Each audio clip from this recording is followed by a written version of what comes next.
អញ្ចឹងម៉េចទ្រព្យសម្បត្តិមិនអស់កលឹបជានិច្ចសុភាសិត27ខំ4 Shalom មិត្តភក្តិជាទីស្រឡាញ់របស់ព្រះម្ចាស់យេស៊ូវគ្រីស្ទ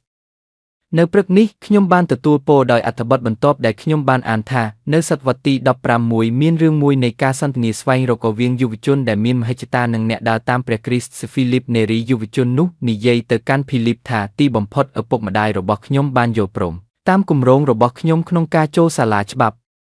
ភីលីបបានសួរថាតើអ្វីទៅគាត់បានឆ្លើយថាបន្ទាប់មកខ្ញុំនឹងក្លាយជាមេធាវីបន្ទាប់មក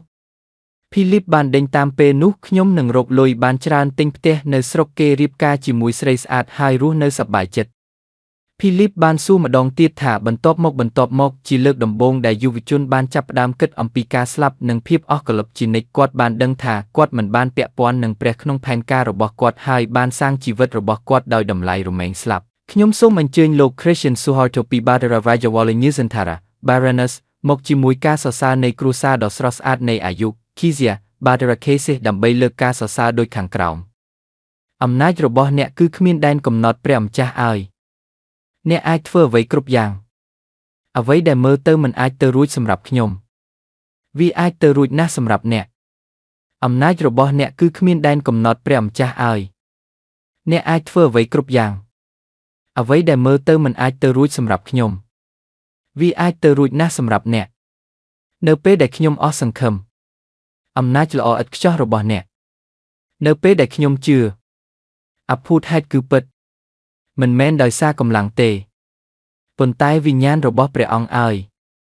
ពេលខ្ញុំអធិស្ឋានអភូតហេតុគឺពិតពេលខ្ញុំអស់សង្ឃឹមអំណាចល្អឥតខ្ចោះរបស់អ្នកនៅពេលដែលខ្ញុំជឿអភូតហេតុគឺពិតនៅពេលដែលខ្ញុំជឿអភូតហេតុគឺពិតពេលខ្ញុំអធិស្ឋាន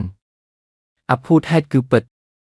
ចំណុចនៃរឿងមិនមែននិយាយថាទ្រព្យសម្បត្តិខុសប៉ុន្តែប្រសិនបើទ្រព្យសម្បត្តិคล้ายជាគោលដៅសំខាន់នោះយើងមិនអើពើនឹងភាពអស់កលឹបជានិច្ចហើយពឹងផ្អែកលើអំណាចនិងហិរញ្ញវត្ថុមិនមែនព្រះទេព្រះយេស៊ូវទ្រង់មានបន្ទូលថាយើងមិនអាចបម្រើទាំងប្រាក់និងព្រះបានទេម៉ាថាយ6ខទី24ហើយទ្រង់បានព្រមានថាកុំទុកទ្រព្យសម្បត្តិសម្រាប់ខ្លួននៅលើផែនដីឡើយតែត្រូវទុកទ្រព្យសម្បត្តិសម្រាប់ខ្លួននៅស្ថានសួគ៌ម៉ាថាយ6:19និង20ចូលយើងចងចាំអស់កលឹបជានិច្ចដោយតែងតែដឹកនាំខ្លួនយើងទៅនឹងសំណួរថាតើអ្វីទៅថ្ងៃពុធទី5ខែមីនាឆ្នាំ2025នៅម៉ោងប្រហែល 05:07 Verb នៅពេលដែលយើងស្នាក់នៅសន្តាគារ Front One Georgia លោក Verb បានសួរថាហេតុអ្វីបានជាប្រធានបទនៃការឆ្លុះបញ្ចាំងរបស់លោកស្ពអំពីបុណ្យណូអែលទោះបីជាមិនមែនជាខែធ្នូក៏ដោយ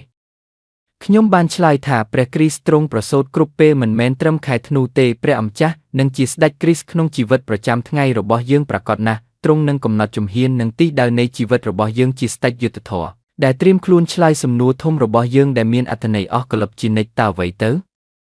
អាមែនការបំផុសគំនិតថ្ងៃនេះរង្វាស់ពិតនៃទ្រព្យសម្បត្តិរបស់យើងគឺជាកំណប់ទ្រព្យដែលយើងមាននៅស្ថានសួគ៌